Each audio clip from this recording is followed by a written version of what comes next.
So while I've got this situation here, let me show you how easy it is to edit the model and make some changes. I'm thinking that I want to raise the level of daylighting in the middle and back of my classroom here.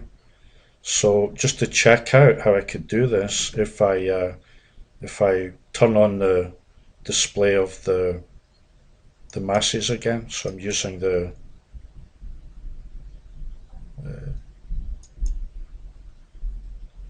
this kind of on-off visibility. It's the light bulb option. If I go back to my 3D editor and I look down here, I'm going to put the cursor over the edge of the roof. I'll select, if I get the wrong face, I hit the spacebar to find the one on the top.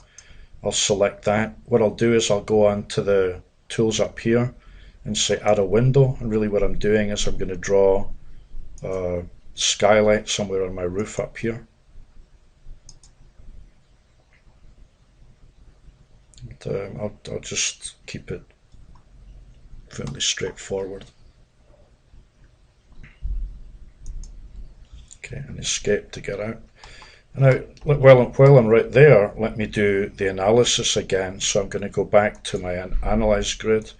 I'm going to go down to the bottom and say perform calculations and look for changes in here.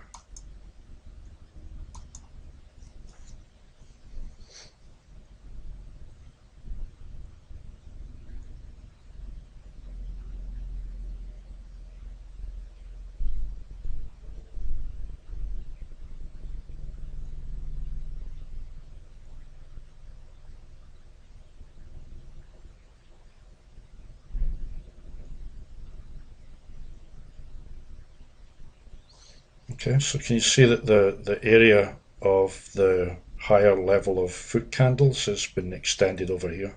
So what will happen is that legislation might call for, okay, in a classroom, and it'll have a value, maybe 75% on average of uh, the daylighting should be at a certain value to meet some kind of statutory requirement. So I can see from here, you know, what the distribution is and what the level of the foot candles in.